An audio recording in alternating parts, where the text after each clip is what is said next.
Assalamualaikum warahmatullahi wabarakatuh.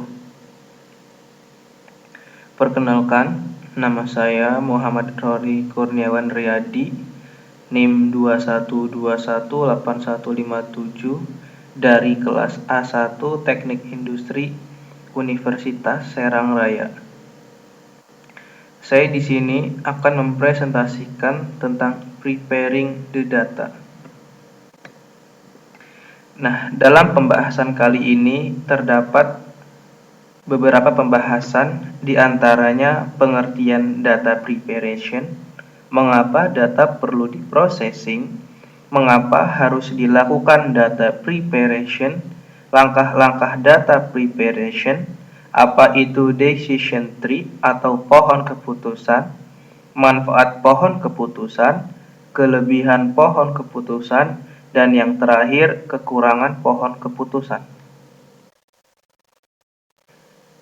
Apa itu data preparation? Data preparation atau bisa disebut juga dengan data pre-processing adalah suatu proses atau langkah yang dilakukan untuk membuat data mentah menjadi data yang berkualitas atau input yang baik untuk data mining tools. Mengapa sih data perlu diprocessing? Karena dalam data mentah masih terdapat data yang incomplete, yaitu satu, data yang kekurangan nilai atribut atau hanya mengandung agregat data, contohnya address. Yang kedua, noisy, yaitu data yang masih mengandung error dan outliers, contoh salary min 10. Yang ketiga, inconsistent, yaitu data yang mengandung diskrepansi dalam kode dan nama atau singkatnya datanya tidak konsisten. Contoh, dulu rating 123, sekarang menjadi ABC. Mengapa harus dilakukan data preparation? Yang pertama, jika data masukan tidak berkualitas, maka hasil data mining juga tidak akan berkualitas. Yang kedua, keputusan yang berkualitas pasti berasal atau berdasarkan data yang berkualitas. Yang ketiga, data warehouse membutuhkan integrasi yang konsisten dari data yang berkualitas. Dan yang terakhir, jangan sampai terjadi gear back in dan gear back out. Berikut ini merupakan langkah-langkah data preparation. Yang pertama, ada data cleaning. Dalam data cleaning yang akan kita lakukan, antara lain mengisi missing value, mengidentifikasi outliers, menangani data noise, mengoreksi data yang tidak konsisten, dan menyelesaikan masalah redundansi data akibat integrasi data. Nah, yang kedua yaitu data integration. Data integration adalah suatu langkah untuk menggabungkan data dari beberapa sumber. Data integration hanya dilakukan jika data berasal dari tempat yang berbeda-beda atau sumber data tidak hanya dari satu tempat. Langkah yang dilakukan antara lain mengintegrasikan skema, mengidentifikasi masalah entitas, dan mendeteksi sekaligus menyelesaikan konflik pada nilai data. Langkah selanjutnya yaitu data transformation. Data transformation yaitu mengubah suatu data supaya diperoleh data yang lebih berkualitas.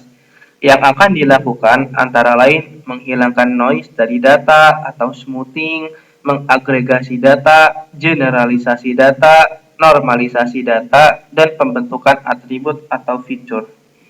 Dan yang terakhir langkahnya yaitu data reduction. Data reduction yaitu langkah untuk mereduksi dimensi, atribut, ataupun jumlah data. Yang akan dilakukan antara lain agregasi data cube, reduksi dimensi, diskretisasi, dan kompresi data.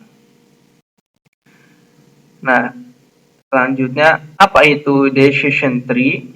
Decision tree atau pohon keputusan adalah alat pendukung dengan struktur seperti pohon yang memodelkan kemungkinan hasil, biaya sumber daya, utilitas, dan kemungkinan konsekuensi.